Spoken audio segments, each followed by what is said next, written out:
আলিফ লাম মিম। এই সেই মহাগ্রন্থ আল কোরআন, তাতে কোনো সন্দেহ নেই। যারা তাকওয়া অবলম্বন করে এই কিতাব কেবল তাদের জন্যই পথ প্রদর্শক। যারা গায়েবের উপর ঈমান আনে, যারা নামাজ প্রতিষ্ঠা করে, তাদের আমি যা কিছু দান করেছি তারা তা থেকে আমার নির্দেশিত পথে ব্যয় করে। যারা তোমার উপর যা কিছু নাজিল করা হয়েছে তার উপর ঈমান আনে, তোমার আগে অন্য নবীদের উপর যা কিছু নাজিল করা হয়েছে তার উপরও। সর্বোপরি তারা পরকালের উপর দৃঢ় বিশ্বাস রাখে। সত্যিকার অর্থে এই লোকগুলোই তাদের রবের কাছ থেকে পাওয়া হেদায়েতের উপর রয়েছে এবং এরাই হচ্ছে প্রকৃত সফলকাম। যারা এই বিষয়গুলোকে নিশ্চিত অস্বীকার করে তাদের তুমি পরকালের কথা বলে সাবধান করো আর না করো, কার্যত উভয়টাই তাদের জন্য সমান। এরা কখনো ঈমান আনবে না। ক্রমাগত কুফরি করার কারণে আল্লাহ তাআলা তাদের মন ও শোনার উপর মোহর মেরে দিয়েছেন। এদের দেখার উপরও আবরণ পড়ে আছে এবং তাদের জন্য পরকালের কষ্টদায়ক শাস্তি রয়েছে। মানুষদের মাঝে কিছু এমন লোকও আছে যারা মুখে বলে আমরা আল্লাহ তাআলা ও পরকালের উপর ঈমান এনেছি, অথচ এরা কিন্তু মোটেই ঈমানদার নয়। ঈমানের কথা বলে এরা আল্লাহ তাআলা ও তার নেক বান্দাদের সঙ্গে প্রতারণা করছে। মূলত এ কাজের মাধ্যমে তারা অন্য কাউকে নয়, নিজেদেরই ধোঁকা দিয়ে যাচ্ছে, যদিও এ ব্যাপারে তাদের কোনো চৈতন্য নেই। এদের মনের ভেতরে রয়েছে এক ধরনের মারাত্মক ব্যাধি। প্রতারণার কারণে অতঃপর আল্লাহ তাআলা এদের সে ব্যাধি বাড়িয়ে দিয়েছেন। তাদের জন্য রয়েছে পীড়াদায়ক আযাব, কেননা তারা মিথ্যা বলছিল। তাদের যখন বলা হয় তোমরা এই শান্তিপূর্ণ জমিনে অশান্তি ও বিপর্যয় সৃষ্টি করো না, তখন তারা বলে না, আমরাই তো হচ্ছি বরং সংশোধনকারী।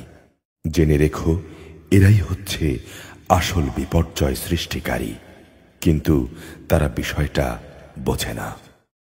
তাদের যখন বলা হয় অন্য লোকেরা যেমন ঈমান এনেছে তোমরাও তেমনি ভাবে ঈমান আনো, তখন তারা বলে হে নবী, তুমি কি চাও আমরাও নির্বোধ লোকদের মতো ঈমান আনি?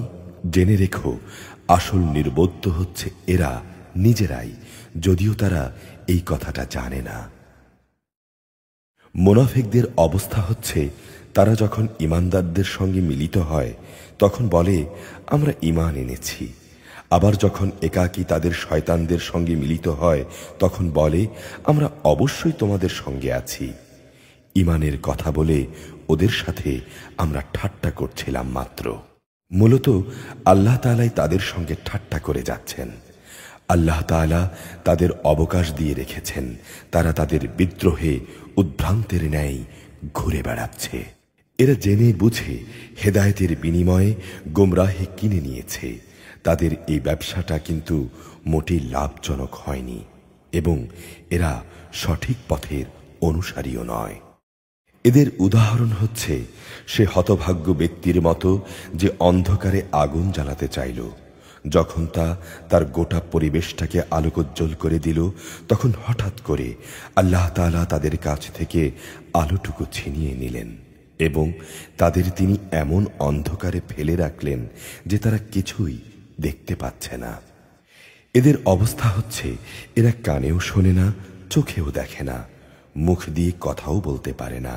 এরা সঠিক পথের দিকেও ফিরে আসবে না।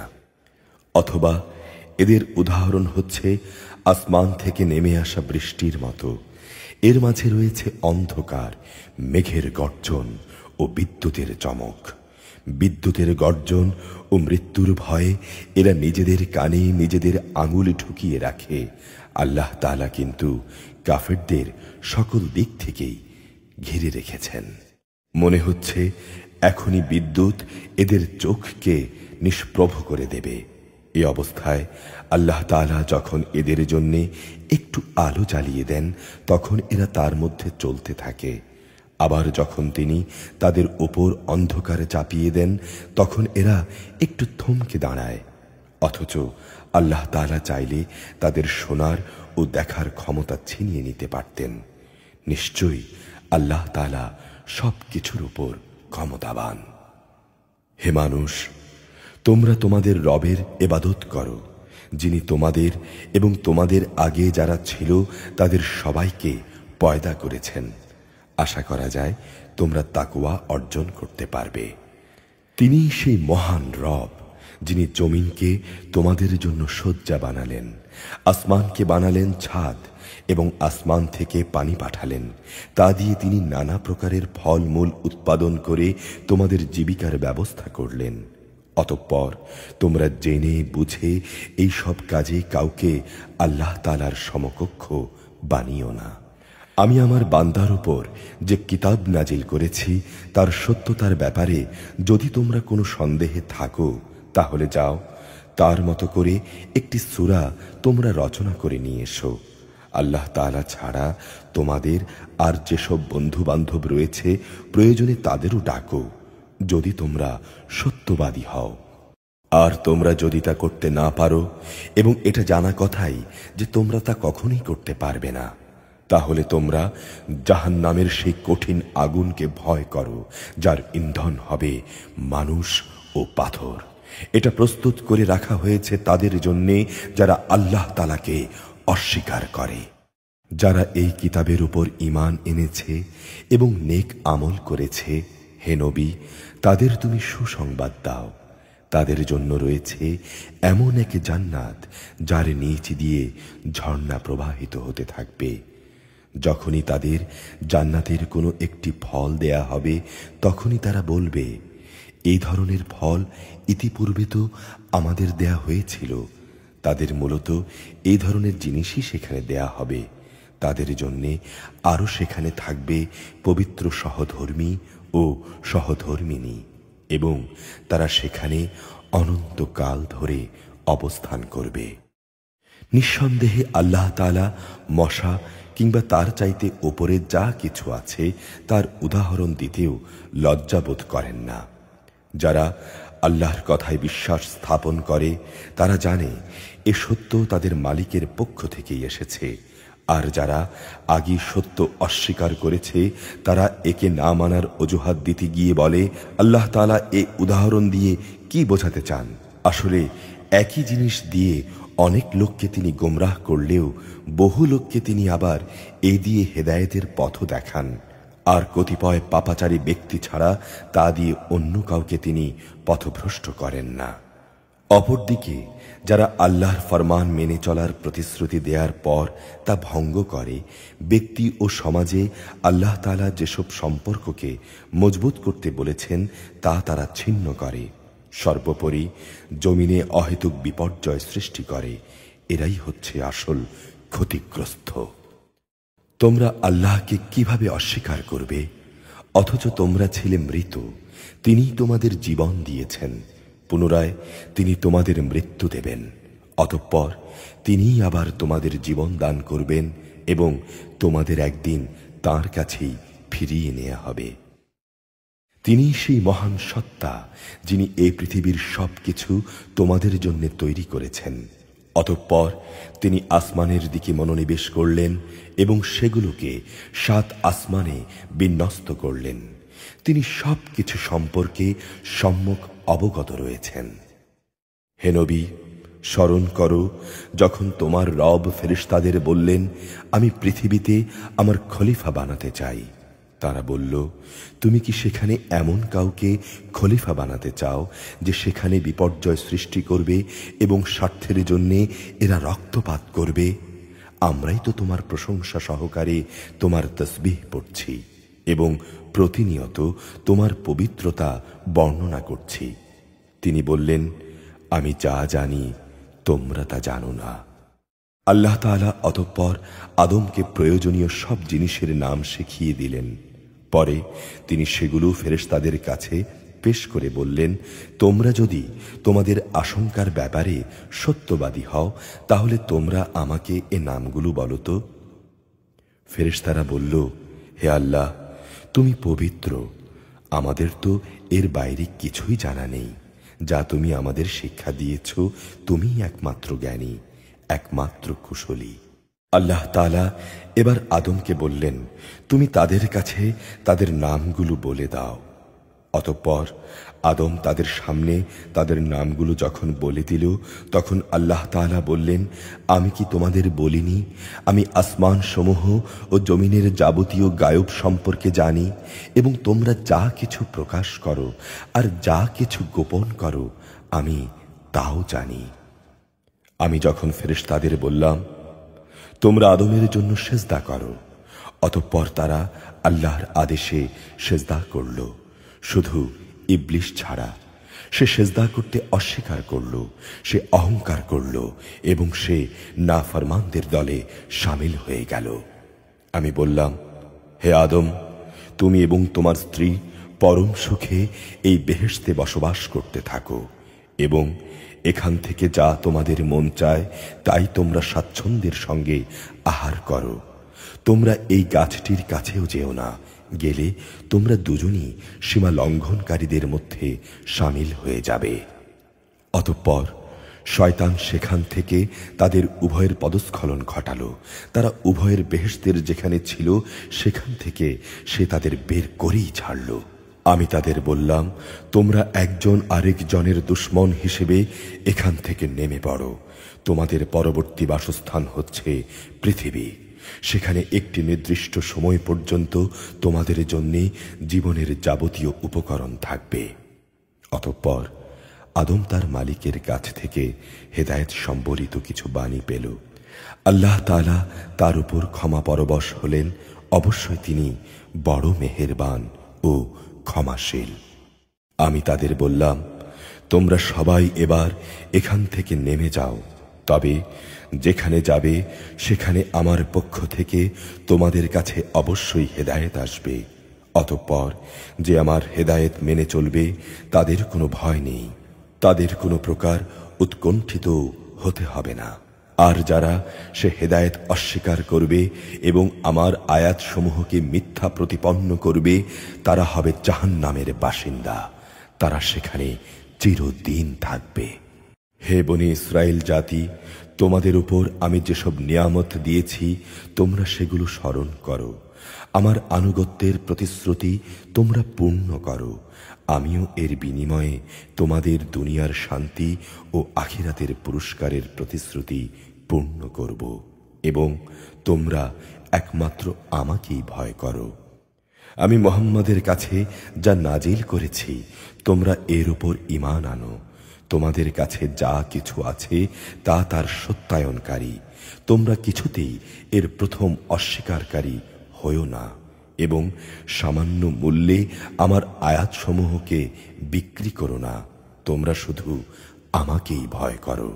তোমরা মিথ্যা দিয়ে সত্যের গায়ে পোশাক পরিয়ে দিও না, এবং জেনে বুঝে সত্য লুকিয়েও রেখো না।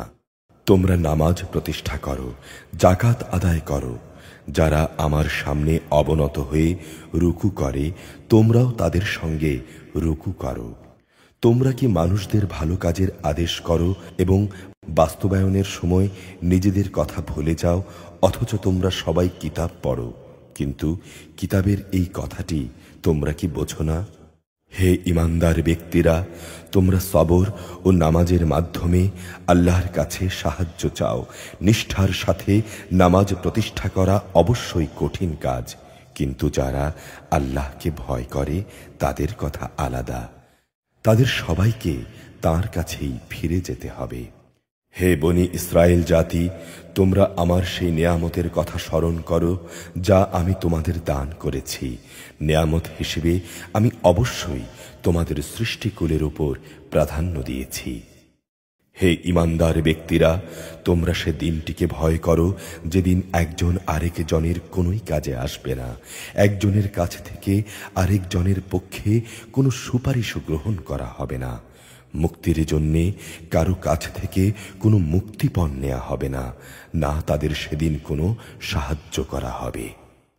স্মরণ করো যখন আমি তোমাদের ফেরাউনের লোকদের গোলামি থেকে মুক্তি দিয়েছিলাম।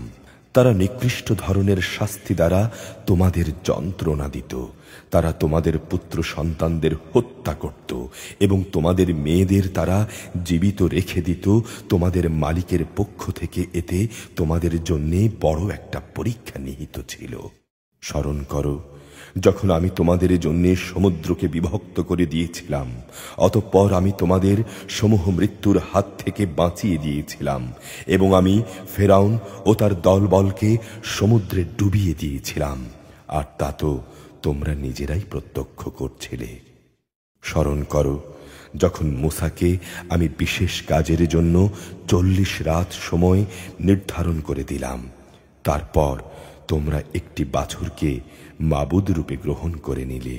আসলে তোমরা ছিলে বড়ই জালেম। এরপর আমি তোমাদের ক্ষমা করে দিয়েছি। আশা করা গিয়েছিল তোমরা কৃতজ্ঞতা আদায় করবে। স্মরণ করো যখন আমি মূসাকে কিতাব ও ন্যায় অন্যায়ের পরখকারী মানদণ্ড দান করেছি। আশা করা গিয়েছিল তোমরা হেদায়েতের পথে চলতে পারো। আরো স্মরণ করো মূসা যখন তার নিজ লোকদের বলল, হে আমার জাতি, তোমরা আমার অবর্তমানে বাছুরকে মাবুদ হিসেবে গ্রহণ করে অবশ্যই নিজেদের উপর বড় রকমের জুলুম করেছ। এই জন্যে অবিলম্বে তোমরা তোমাদের সৃষ্টিকর্তার দরবারে তওবা করো এবং তোমাদের নিজেদের শিরকে অভিশপ্ত নফস সমূহকে হত্যা করো। এর মাঝেই সৃষ্টিকর্তার কাছে তোমাদের জন্য কল্যাণ রয়েছে। অতঃপর আল্লাহ তাআলা তোমাদের উপর ক্ষমা পরবশ হলেন। অবশ্যই তিনি ক্ষমাশীল ও অনুগ্রহকারী।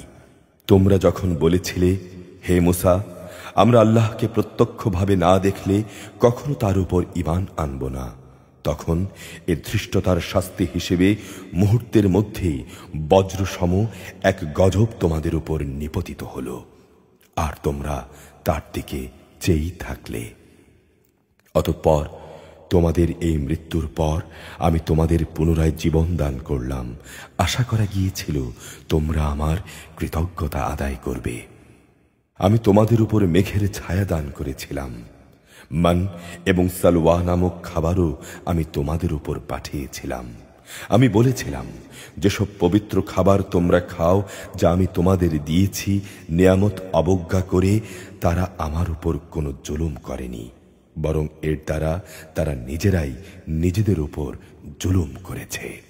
স্মরণ করো আমি যখন তোমাদের বলেছিলাম, তোমরা এই জনপদে ঢুকে পড়ো এবং তোমরা তার যেখান থেকে ইচ্ছা স্বাচ্ছন্দ্যে আহার করো, দম্ভ সহকারে প্রবেশ না করে মাথা নত করে ঢোকো। তোমরা ক্ষমার কথা বলবে, আমিও তোমাদের ভুল ত্রুটি সমূহ ক্ষমা করে দেব। যারা ভালো কাজ করে আমি তাদের পাওনার অঙ্ক বাড়িয়ে দেই। সুস্পষ্ট হেদায়েত সত্ত্বেও অতঃপর জালেমরা এমন কিছু ব্যাপার রদবদল করে ফেলল যা না করার জন্যেই তাদের বলা হয়েছিল। যারা জুলুম করল তাদের উপর আমি আসমান থেকে গজব নাজিল করলাম। মূলত এটা ছিল তাদের গুনার ফল। স্মরণ করো যখন মূসা আমার কাছে তার জাতির লোকদের জন্য পানি চাইল, আমি তাকে বললাম, তোমার লাঠি দিয়ে তুমি এই পাথরে আঘাত করো। আঘাত করা মাত্রই তা থেকে 12টি পানির নহর উৎপন্ন হয়ে গেল। প্রত্যেক গোত্রই নিজেদের পানির ঘাট চিনে নিল। আমি বললাম, আল্লাহর দেয়ার রেজেক থেকে তোমরা পানাহার করো, তবে জমিনে বিপর্যয় সৃষ্টি করো না। স্মরণ করো তোমরা যখন বলেছিলে, হে মূসা, প্রতিদিন একই ধরনের খাবারের উপর আমরা কিছুতেই আর ধৈর্য ধরতে পারছি না। তুমি তোমার মালিকের কাছে বলো, তিনি যেন আমাদের জন্য কিছু ভূমিজাত দ্রব্য, তরিতরকারি, পেঁয়াজ, রসুন, ভুট্টা, ডালের ব্যবস্থা করেন, যা ভূমি উৎপাদন করে। সে বলল, তোমরা কি আল্লাহর পাঠানো এ উৎকৃষ্ট জিনিসের সাথে একটি তুচ্ছ জিনিসকে বদলে নিতে চাও? যদি তাই হয় তাহলে তোমরা অন্য কোনো শহরে সরে পড়ো, যেখানে তোমাদের এসব জিনিস যা তোমরা চাইবে তা অবশ্যই পাওয়া যাবে। আল্লাহ তাআলার আদেশ অমান্য করার ফলে অপমান ও দারিদ্র্য তাদের উপর ছেয়ে গেল। তারা আল্লাহর গজবের যোগ্য হয়ে গেল। এটা এই কারণে যে তারা ক্রমাগত আল্লাহর আয়াত অস্বীকার করতে থাকলো এবং আল্লাহর নবীদের অন্যায়ভাবে হত্যা করতে থাকল। আর এসব কিছু এজন্যই ছিল এরা নাফরমানি ও সীমা লঙ্ঘন করছিল। নিঃসন্দেহে যারা ঈমান এনেছে, যারা ছিল ইহুদি খ্রিস্টান এবং সাবি, এদের সবার মাঝে যে কেউই আল্লাহর উপর ঈমান আনবে পরকালের উপর এবং নেক কাজ করবে, তাদের জন্য তাদের মালিকের কাছে পুরস্কার থাকবে এবং এসব লোকের কোনো ভয় নেই, তারা চিন্তিতও হবে না। স্মরণ করো যখন আমি তোমাদের কাছ থেকে প্রতিশ্রুতি নিয়েছিলাম এবং তুর পাহাড়কে আমি তোমাদের উপরে তুলে ধরে বলেছিলাম যে কিতাব তোমাদের আমি দান করেছি তা শক্তভাবে আঁকড়ে ধরো এবং তাতে যা কিছু আছে তা স্মরণ রেখো। আশা করা যায় তোমরা শয়তান থেকে বাঁচতে পারবে। অতঃপর তোমরা এই ঘটনার পর ওয়াদা থেকে ফিরে গেলে। আসলে আল্লাহর অনুদান ও রহমত যদি তোমাদের উপরে না থাকত, তাহলে তোমরা অবশ্যই ধ্বংস হয়ে যেতে। তোমরা তো ভালো করেই তাদের জানো যারা তোমাদের মধ্যে শনিবারে আল্লাহর আদেশের সীমা লঙ্ঘন করেছে। অতঃপর আমি তাদের শুধু এটুকুই বলেছি, যাও, এবার তোমরা সবাই অপমানিত বানরে পরিণত হয়ে যাও। একে আমি সেসব মানুষদের যারা তখন সেখানে মজুদ ছিল, আরও যারা পরে আসবে, তাদের সবার জন্যেই একে আমি দৃষ্টান্তমূলক ঘটনা বানিয়ে দিয়েছি। যারা তাকওয়া অবলম্বন করে তাদের জন্যেও এটি ছিল একটি উপদেশ। স্মরণ করো যখন মুসা তার জাতিকে বলল, অবশ্যই আল্লাহ তাআলা তোমাদের তার নামে একটি গাভী জবাই করার আদেশ দিচ্ছেন। তারা বলল, হে মুসা, এই কথা বলে তুমি কি আমাদের সঙ্গে তামাশা করছো? সে বলল, আমি তামাশা করে জাহেলদের দলে শামিল হওয়া থেকে আল্লাহ তাআলার কাছে পানাহ চাই। তারা বলল, তুমি তোমার রবকে বলো আমাদের তিনি যেন সুস্পষ্টভাবে বলে দেন সে জন্তুটি কেমন হবে। সে বলল, অবশ্যই তা হবে এমন যা বৃদ্ধ হবে না, আবার একেবারে বাচ্চাও হবে না, বরং তা হবে এর মাঝামাঝি বয়সের। যাও, এখন যা কিছু তোমাদের নির্দেশ দেয়া হচ্ছে তাই করো। তারা মুসাকে বলল, তুমি তোমার রবকে জিজ্ঞাসা করে নাও, তিনি আমাদের যেন বলে দেন তার রংটা কেমন হবে। সে বলল, তা হবে হলুদ রঙের। তার রং এত আকর্ষণীয় হবে যে যারা তার দিকে তাকাবে তা তাদেরই পরিতৃপ্ত করবে। তারা বলল, হে মুসা, তুমি তোমার মালিককে আবার জিজ্ঞেস করে নাও আসলে তা কি ধরনের গাভী হবে। আমাদের কাছে তো সব গাভী দেখতে একই ধরনের মনে হয়। আল্লাহ তাআলা চাইলে এবার অবশ্যই আমরা সঠিক পথে চলতে পারব। সে বলল, আল্লাহ তাআলার ঈপ্সিত সে গাভী হবে এমন যে সেটি কোনো চাষাবাদের কাজ করে না, জমিনে পানি সেচের কাজও করে না, সম্পূর্ণ নিখুঁত ও ত্রুটিমুক্ত। এ কথা শুনে তারা বলল, এতক্ষণে তুমি আমাদের সামনে সত্য কথাটা নিয়ে এসেছ। অতঃপর তারা তাই জবাই করল, যদিও ইতিপূর্বে মনে হয়নি তারা এই কাজটি আদৌ করতে চায়। স্মরণ করো যখন তোমরা একজন লোককে হত্যা করেছিলে, অতঃপর সেই ব্যাপারে তোমরা একে অপরের উপর হত্যার অভিযোগ আরোপ করতে শুরু করলে, অথচ আল্লাহ তাআলা সে বিষয়টি মানুষের সামনে বের করে আনতে চাইলেন যা তোমরা লুকাবার চেষ্টা করেছিলে। হত্যাকারীকে খোঁজার জন্যে আমি তোমাদের বললাম, জবাই করা সেই গাভীর শরীরের একাংশ দিয়ে তোমরা একে মৃদু আঘাত করো। এভাবেই আল্লাহ তাআলা মৃত ব্যক্তিকে জীবন দান করবেন এবং এই ঘটনা দ্বারা তিনি তোমাদের কাছে তার নিদর্শন সমূহ তুলে ধরেন। আশা করা গিয়েছিল তোমরা সত্য অনুধাবন করবে। অতঃপর তোমাদের মন কঠিন হয়ে গেল, এমন কঠিন যেন তা শক্ত পাথর, বরং মাঝে মাঝে মনে হয় পাথরের চেয়েও বেশি কঠিন। কেননা কিছু পাথর এমন আছে যা থেকে ঝর্ণাধারা নির্গত হয়, আবার কোনো কোনো সময় তা বিদীর্ণ হয়ে ফেটেও যায় এবং তা থেকে পানিও বের হয়ে আসে। অবশ্য এর মধ্য থেকে এমন কিছু পাথর আছে যা আল্লাহর ভয়ে ধসে পড়ে। আল্লাহ তাআলা কিন্তু তোমাদের কার্যকলাপ সম্পর্কে মোটেই গাফেল নন। তোমরা কি এর পরও এই আশা পোষণ করো যে এরা তোমাদের জন্য ঈমান আনবে? এদের একাংশ তো যুগ যুগ ধরে আল্লাহর কিতাব শুনে আসছে, অতঃপর তারা তাকে বিকৃত করছে, তাও করেছে তাকে ভালো করে বোঝার পর, অথচ তারা ভালো করেই জানে যে তারা কি করছে। এরা যখন ঈমানদারদের সঙ্গে সাক্ষাৎ করে তখন বলে, আমরা ঈমান এনেছি। কিন্তু এরা যখন গোপনে একে অপরের সঙ্গে মিলিত হয় তখন বলে, তোমরা কি মুসলমানদের কাছে সেসব কথা প্রকাশ করে দাও যা আল্লাহ তাআলা মুহাম্মাদের নবুয়ত সম্পর্কে আগেই তাওরাতে তোমাদের উপর ব্যক্ত করে দিয়েছেন। খবরদার, তোমরা এমনটি কখনো করো না, তাহলে তারা একদিন তোমাদের প্রভুর সামনে এটা দিয়ে তোমাদের বিরুদ্ধে যুক্তি খাড়া করবে। তোমরা কি বুঝতে পারছো না? কিন্তু এরা কি জানে না যে আল্লাহর কিতাবের যা কিছু এরা গোপন করে, আবার নিজেদের স্বার্থে তারা যা প্রকাশ করে, আল্লাহ তাআলা তা সবই জানেন। এদের মধ্যে আছে কিছু নিরক্ষর যারা আল্লাহর কিতাব সম্পর্কে কিছুই জানে না। আল্লাহর কিতাব এদের কাছে নিছক মিথ্যা আকাঙ্ক্ষা, সর্বস্ব পুস্তক মাত্র। এরা শুধু অমূলক ধারণাই করে থাকে। সেসব লোকের জন্য ধ্বংস অনিবার্য যারা নিজেদের হাত দিয়ে কিতাব লেখে, তারপর বলে এগুলো হচ্ছে আল্লাহ তাআলার পক্ষ থেকে আসা শরীয়তের বিধান। উদ্দেশ্য হচ্ছে তারা যেন তা দিয়ে সামান্য কিছু স্বার্থ কিনে নিতে পারে। তাদের হাত যা কিছু রচনা করেছে তার জন্যে তাদের ধ্বংস ও দুর্ভোগ, যা কিছু তারা উপার্জন করেছে তার জন্য তাদের দুর্ভোগ। এরা বলে, জাহান্নামের আগুন কখনোই আমাদের স্পর্শ করবে না, করলেও তা হবে নির্দিষ্ট কয়েকটা দিনের জন্যে। হে নবী, তুমি বলো, তোমরা কি আল্লাহর কাছ থেকে এমন কোনো প্রতিশ্রুতি আদায় করে নিয়েছ? আল্লাহ তাআলা তো কখনো তার প্রতিশ্রুতি ভঙ্গ করেন না। না তোমরা জেনে বুঝি আল্লাহ তাআলার সম্পর্কে এমন কথা বলে বেড়াচ্ছ যা তোমরা নিজেরাই জানো না।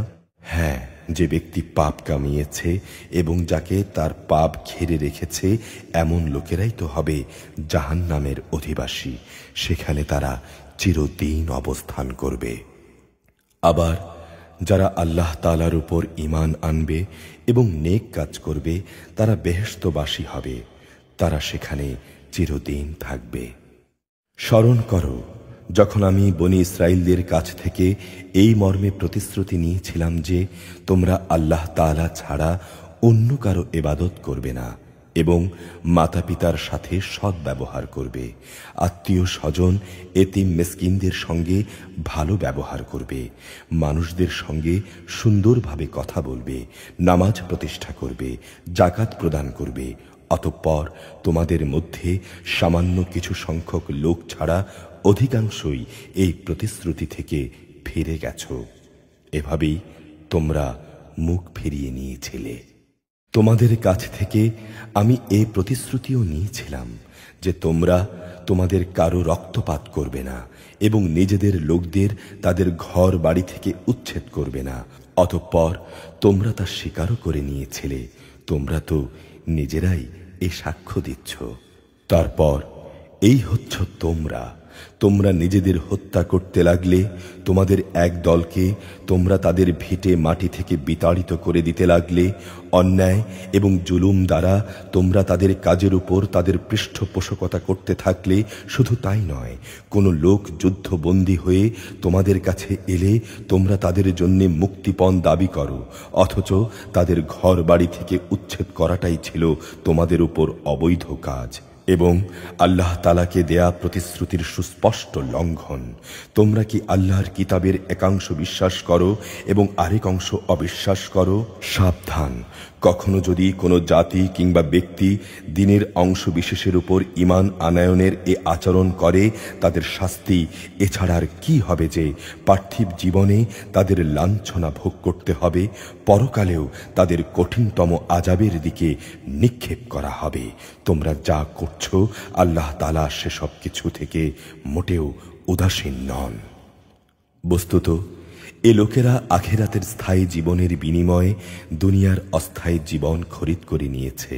কিয়ামতের দিন তাদের উপর থেকে তাদের আযাব কিঞ্চিত পরিমাণও হালকা করা হবে না। না সেদিন তাদের কোনো রকম সাহায্য করা হবে। আমি মুসাকে কিতাব দিয়েছি, তারপর একে একে আমি আরো অনেক নবী পাঠিয়েছি এবং বাপ ছাড়া সন্তান পয়দা করার মতো সুস্পষ্ট নিদর্শন দিয়ে আমি মারিয়ামের পুত্র ঈসাকে পাঠিয়েছি এবং আমার বাণী ও পবিত্র আত্মার মাধ্যমে তাকে আমি সাহায্য করেছি। অথচ যখনই তোমাদের কাছে আল্লাহর কোনো নবী আসত, তোমাদের মনোপুত না হলে তোমরা অহংকারের বশবর্তী হয়ে তাদের অস্বীকার করেছ। অতঃপর তাদের কাউকে তোমরা মিথ্যাবাদী বলেছ, আবার তাদের কোনো কোনো দলকে তোমরা হত্যাও করেছ। তারা বলে, হেদায়েতের জন্যে আমাদের মন ও তার দরজা বন্ধ হয়ে আছে। তাদের কুফরি করার কারণে আল্লাহ তাআলাও তাদের উপর অভিসম্পাত করেছেন। অতঃপর তাদের সামান্য পরিমাণ লোকই ঈমান এনেছে। যখনই তাদের কাছে আল্লাহর পক্ষ থেকে কোনো কিতাব নাজিল হলো যা তাদের কাছে মজুদ কিতাবের সত্যতা স্বীকার করে, অথচ এর আগে তারা নিজেরাই অন্যান্য কাফেরদের উপর বিজয়ী হওয়ার জন্য এই কিতাব ও তার বাহকের আগমন কামনা করছিল, কিন্তু আজ যখন তা তাদের কাছে এলো এবং যাকে তারা যথাযথ চিনতেও পারল, তারা অস্বীকার করল। যারা আল্লাহর কিতাব অস্বীকার করে তাদের উপর আল্লাহর অভিসম্পাত। কত নিকৃষ্ট বস্তু সেটি, যার বিনিময়ে তারা তাদের নিজেদের বিক্রয় করে দিয়েছে। শুধু গোলামির বশবর্তী হয়েই তারা আল্লাহর নাজিল করা বিধান অস্বীকার করেছে। তাও শুধু এ কারণে আল্লাহ তাআলা তাঁর বান্দাদের মধ্য থেকে যাকে চান তাকে নবুয়ত দিয়ে অনুগ্রহ করেন। এই কুফরির ফলে তারা ক্রোধের উপর ক্রোধে আক্রান্ত হল, আর কাফেরদের জন্য রয়েছে অপমানজনক শাস্তি। যখন তাদের বলা হয় আল্লাহ তাআলা যা কিছু নাজিল করেছেন তার উপর ঈমান আনো, তখন তারা বলে, আমরা তো শুধু সেসব কিছুর উপরই ঈমান আনি যা আমাদের বনী ইসরায়েল জাতির উপরে নাজিল করা হয়েছে। এর বাইরে যা তা তারা অস্বীকার করে, অথচ তা একান্ত সত্য। তা তাদের কাছে নাজিল করা আল্লাহর কথাগুলোকেও সত্য বলে স্বীকার করে। হে নবী, তুমি বলো, তোমরা যদি ঈমানদারি হও তাহলে এর আগে আল্লাহর নবীদের হত্যা করেছিলে কেন? তোমাদের কাছে তো সুস্পষ্ট নিদর্শন সহকারে মুসাও নবী হয়ে এসেছিল। অতঃপর তার সামান্য অনুপস্থিতির পরই তোমরা একটি বাছুরকে মাবুদ বলে গ্রহণ করে নিলে। তোমরা আসলেই জালেম।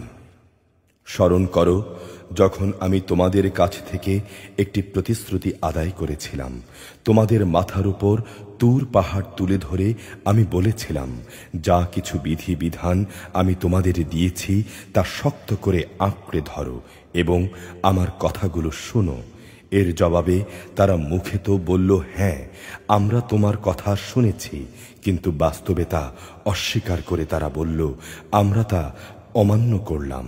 আসলে আল্লাহ তাআলাকে তাদের অস্বীকার করার কারণে সেই বাছুরকে মাবুদ বানানো এর নেশা দ্বারা তখনও তাদের মনকে আকৃষ্ট করে রাখা হয়েছিল। তুমি বলো, যদি তোমরা সত্যি মোমেন হও তাহলে বলতে পারো, এটা কত খারাপ ঈমান যা তোমাদের এ ধরনের কাজের আদেশ দেয়। হে নবী, তুমি বলো, যদি তোমরা মনে করো অন্যদের বদলে পরকালের নিবাস আল্লাহর কাছে শুধু তোমাদের জন্য নির্দিষ্ট, তাহলে তা পাওয়ার জন্য তোমরা মৃত্যু কামনা করো না কেন, যদি তোমরা সত্যবাদী হও? হে নবী, জেনে রাখো, তারা নিজেদের হাত দিয়ে যা অর্জন করেছে তার পরিণাম জানার পর এরা কখনো তা কামনা করবে না। আল্লাহ তাআলা জালেমদের ভালো করেই জানেন। তুমি অবশ্যই তাদেরকে দেখতে পাবে বেঁচে থাকার উপর তারা বেশি লোভী। যারা শিরক করে তারাও এদের মতো এদের প্রত্যেক ব্যক্তি 1000 বছর জীবিত থাকতে চায়, কিন্তু যত দীর্ঘ জীবনী এদের দেয়া হোক না কেন তা কখনো আল্লাহর আযাব থেকে এদের বাঁচাতে পারবে না। আল্লাহ তাআলা এদের যাবতীয় কাজকর্ম পর্যবেক্ষণ করেন। হে নবী, তুমি বলো, কে সে ব্যক্তি যে জিব্রাইলের শত্রু হতে পারে? অথচ সে তো আল্লাহর আদেশে আল্লাহর এমন সব বাণী তোমার অন্তঃকরণে নাজিল করে যা তাদের কাছে মজুদ বিষয়সমূহের সত্যতা স্বীকার করে।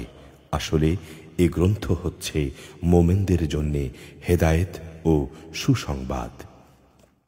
যারা আল্লাহর শত্রু তাঁর বাণীবাহক ফেরেশতার ও নবী রাসূলদের শত্রু জিব্রাইলের ও মিকাইলের, তাদের জানা উচিত স্বয়ং আল্লাহ তাআলাই হচ্ছেন কাফেরদের বড় শত্রু।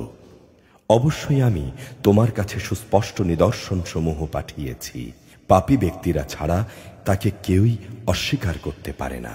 এমন কি হয়নি যে যখনই তারা কোনো ওয়াদা করেছে তখনই তাদের একদল তা ভঙ্গ করেছে? মূলত তাদের অধিকাংশ লোকই ঈমান আনে না।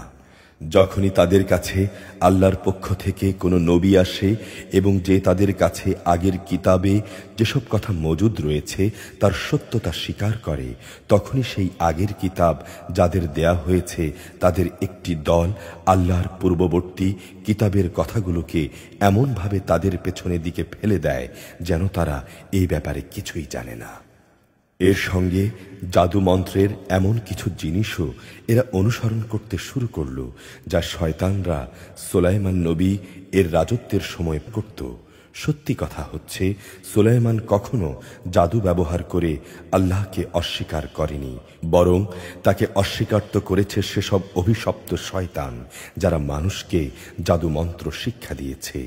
ব্যাবিলনের হারুত মারুত দুজন ফেরেশতার কাছে যা কিছু পাঠানো হয়েছিল তা ছিল জাদু পাগল মানুষদের পরীক্ষার জন্যে।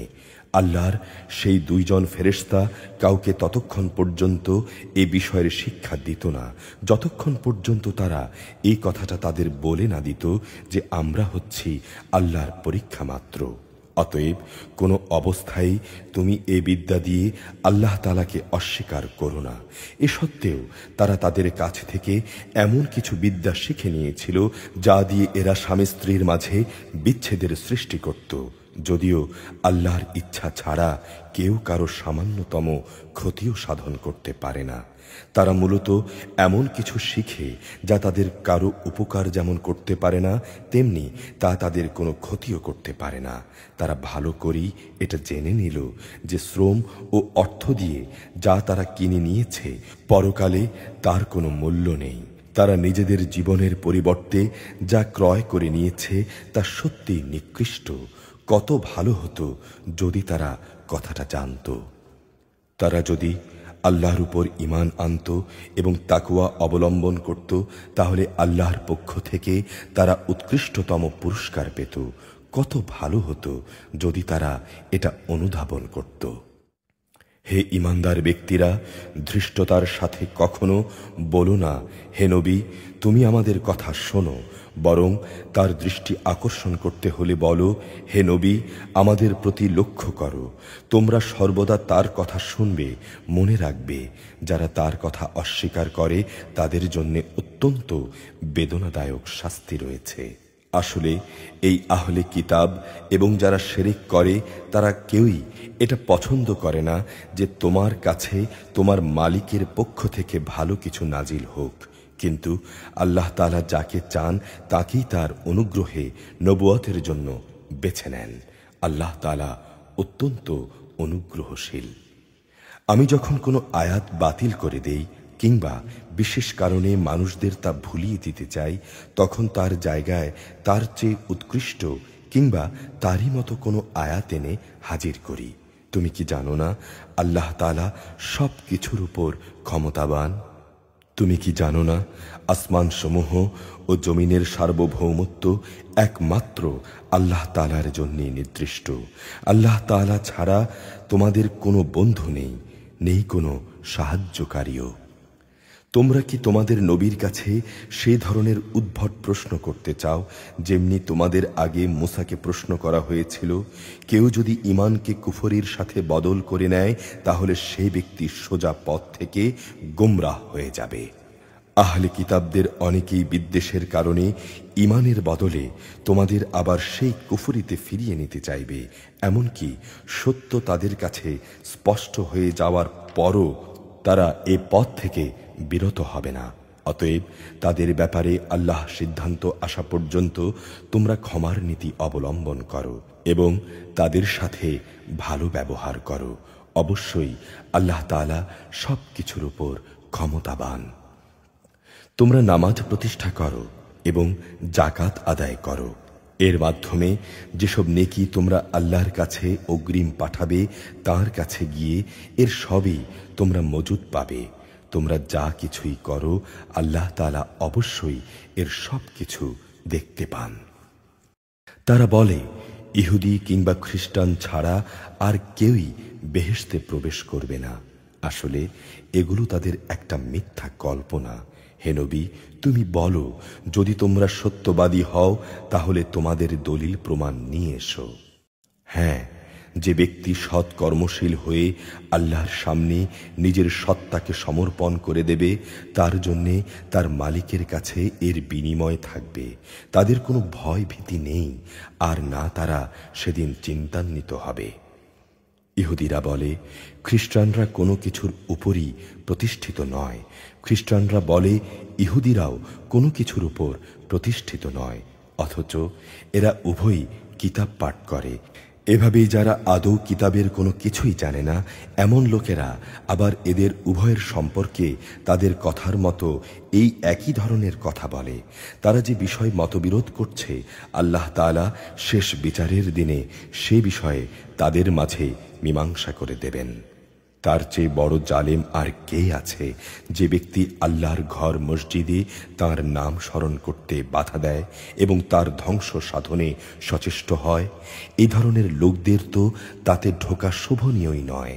তবে একান্ত ভীত সন্ত্রস্তভাবে ঢুকলে তা ভিন্ন কথা। তাদের জন্য পৃথিবীতে যেমন অপমান লাঞ্ছনা রয়েছে, তেমনি রয়েছে পরকালে কঠিনতম শাস্তি। পূর্ব পশ্চিম সবই আল্লাহ তাআলার। তোমরা যেই দিকেই মুখ ফেরাবে সেদিকেই তো আল্লাহ তাআলা রয়েছেন। অবশ্যই আল্লাহ তাআলা সর্বব্যাপী এবং জ্ঞানী। খ্রিস্টান লোকেরা বলে, আল্লাহ তাআলা অমুককে নিজের সন্তান রূপে গ্রহণ করেছেন, অথচ সব পবিত্রতা একান্তভাবে তাঁর। তিনি এসব কিছুর অনেক ঊর্ধ্বে। আসমান সমূহ এবং জমিনের সব কিছুই তাঁর জন্যে, এর সকল বস্তুই তাঁর অনুগত। আসমান সমূহ ও জমিনের তিনিই হচ্ছেন উদ্ভাবক। যখন তিনি কোনো একটি বিষয়ের সিদ্ধান্ত করেন সে ব্যাপারে শুধু এটুকুই বলেন, হও, আর সঙ্গে সঙ্গেই তা হয়ে যায়। যারা সঠিক কথা জানে না তারা বলে, আল্লাহ তাআলা নিজে আমাদের সাথে কথা বলেন না কেন, অথবা এমন কোনো নিদর্শন আমাদের কাছে কেন আসে না যার মাধ্যমে আমরা তাকে চিনতে পারব। এদের আগের লোকেরাও এদের মতো করেই কথা বলতো। এদের সবার মন আসলে একই ধরনের। আল্লাহকে যারা দৃঢ়ভাবে বিশ্বাস করে আমি তাদের জন্যে আমার নিদর্শন সমূহ সুস্পষ্ট করে পেশ করে দিয়েছি। অবশ্যই আমি তোমাকে সত্য দিন সহ পাঠিয়েছি আযাবের ভীতি প্রদর্শনকারী জান্নাতের সুসংবাদবাহী হিসেবে। জেনে রেখো, তোমাকে জাহান্নামের অধিবাসীদের ব্যাপারে কোনো রকম প্রশ্ন করা হবে না। ইহুদি ও খ্রিস্টানরা কখনো তোমার উপর খুশি হবে না যতক্ষণ না তুমি তাদের দলের অনুসরণ করতে শুরু করবে। তুমি তাদের বলো, আল্লাহ তাআলার হেদায়েতই হচ্ছে একমাত্র হেদায়েত। তোমার কাছে সঠিক জ্ঞান আসার পরও যদি তুমি তাদের ইচ্ছানুসারে চলতে থাকো তাহলে আল্লাহ তাআলা ছাড়া তোমার কোনো বন্ধু ও সাহায্যকারী থাকবে না। যাদের আমি কিতাব দিয়েছি তাদের মাঝে এমন কিছু লোকও আছে যারা এই কোরআনকে তেলাওয়াতের হক আদায় করে পড়ে, তারা তার উপর ঈমানও আনে। যারা একে অস্বীকার করে তারাই হচ্ছে আসল ক্ষতিগ্রস্ত লোক। হে বনী ইসরায়েল জাতি, তোমরা আমার সে নেয়ামত স্মরণ করো যা আমি তোমাদের উপর দান করেছি। সে নেয়ামতের অংশ হিসেবে আমি একসময় তোমাদের সৃষ্টিকুলের উপর শ্রেষ্ঠত্ব দান করেছিলাম।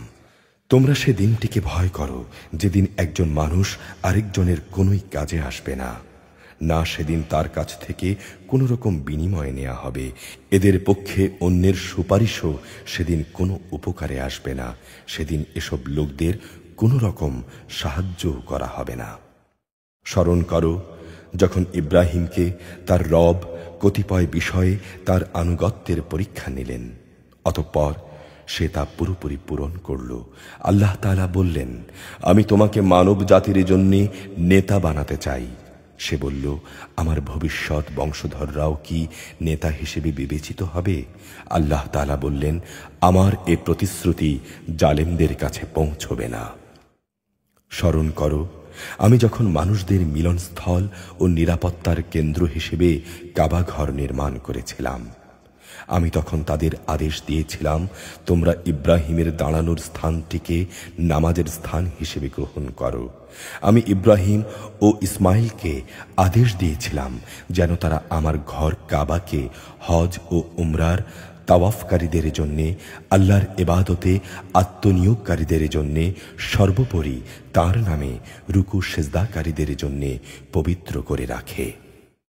ইব্রাহিম যখন বলেছিল, হে রব, এ শহরকে তুমি শান্তি ও নিরাপত্তার শহর বানিয়ে দাও এবং এখানকার অধিবাসীদের মাঝে যে কিংবা যারা আল্লাহ তাআলা এবং পরকাল দিবসকে বিশ্বাস করে, তুমি তাদের ফল মূল দিয়ে রেজেক দাও।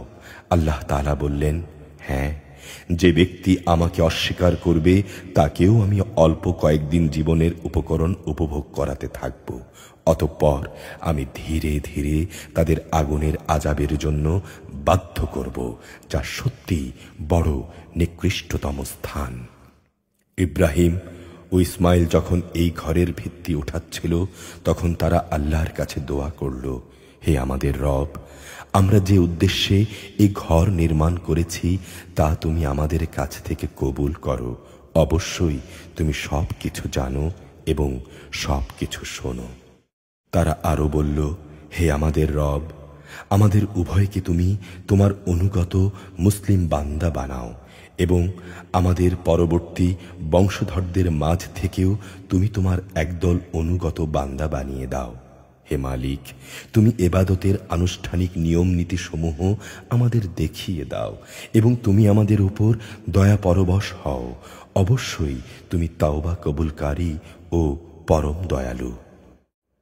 হে আমাদের রব, তাদের বংশের মধ্যে তাদের নিজেদের মাঝ থেকে তুমি এমন একজন রসুল পাঠাও যে তাদের কাছে তোমার আয়াতসমূহ তেলাওয়াত করবে, তাদের তোমার কিতাবের জ্ঞান ও প্রজ্ঞা শিক্ষা দেবে, উপরন্তু তা দিয়ে সে তাদের পবিত্র করে দেবে। হে আল্লাহ, তুমি আমাদের দোয়া কবুল করো। অবশ্যই তুমি মহাপরাক্রমশালী, পরম কুশলী। জেনে বুঝে যে নিজেকে মূর্খ বানিয়ে রেখেছে, সে ব্যক্তি ছাড়া আর কে এমন হবে যে ইব্রাহিমের বিধান থেকে মুখ ফিরিয়ে নেবে? অথচ তাকে আমি নবুয়তের জন্য বাছাই করে নিয়েছি।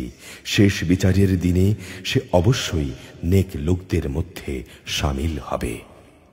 যখন আমি তাকে বললাম, তুমি আমার অনুগত, মুসলিম হয়ে যাও, সে বলল, আমি সৃষ্টিকুলের মালিক আল্লাহ তাআলার পূর্ণ আনুগত্য স্বীকার করে নিলাম।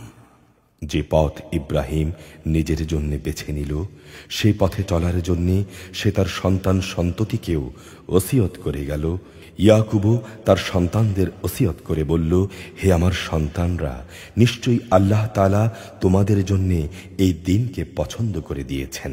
অতএব কোনো অবস্থায় এই বিধানের আনুগত্য স্বীকার করা ব্যতি রেখে তোমরা মৃত্যুবরণ করো না।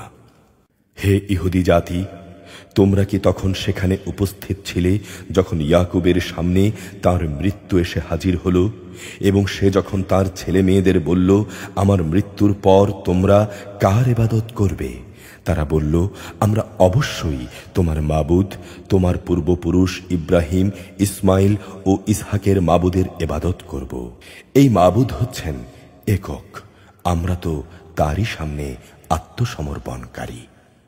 এরা ছিল এক ধরনের জাতি যারা গত হয়ে গেছে। তারা যা করে গেছে তা তাদের নিজেদের জন্যে, আবার তোমরা যা করবে তা হবে তোমাদের নিজেদের জন্যে।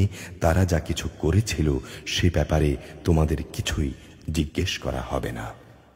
এরা বলে, তোমরা ইহুদি কিংবা খ্রিস্টান হয়ে যাও, তাহলে তোমরা সঠিক পথ পাবে। হে নবী, তুমি বলো, আমাদের কাছে তো বরং ইব্রাহিমের একনিষ্ঠ মতাদর্শই রয়েছে, আর সে মুশরিকদের অন্তর্ভুক্ত ছিল না। তোমরা বলো, আমরা আল্লাহর উপর ঈমান এনেছি এবং ঈমান এনেছি আল্লাহ তাআলা আমাদের কাছে যা কিছু নাজিল করেছেন তার উপর। আমাদের আগে ইব্রাহিম, ইসমাইল, ইসহাক, ইয়াকুব ও তাদের পরবর্তী সন্তানদের উপর যা কিছু নাজিল করা হয়েছে তাও আমরা মানি। তাছাড়া মুসা, ঈসা সহ সব নবীকে তাদের রবের পক্ষ থেকে যা কিছু দেয়া হয়েছে তার উপরও আমরা ঈমান এনেছি। আমরা এদের কারো মধ্যেই কোনো তারতম্য করি না। আমরা হচ্ছি আল্লাহরই অনুগত বান্দা। এরা যদি তোমাদের মতোই আল্লাহর উপর ঈমান আনত তাহলে তারা অবশ্যই সঠিক পথ পেত। তারা যদি সে পথ থেকে ফিরে আসে তাহলে তারা অবশ্যই উপদলীয় অনৈক্যের মাঝে পড়ে যাবে। তাদের ব্যাপারে আল্লাহ তাআলাই তোমার জন্যে যথেষ্ট প্রমাণিত হবেন। তিনি শোনেন, তিনি জানেন। আসল রং হচ্ছে আল্লাহ তাআলার। এমন কে আছে যার রং আল্লাহ তাআলার রঙের চেয়ে উৎকৃষ্ট হতে পারে?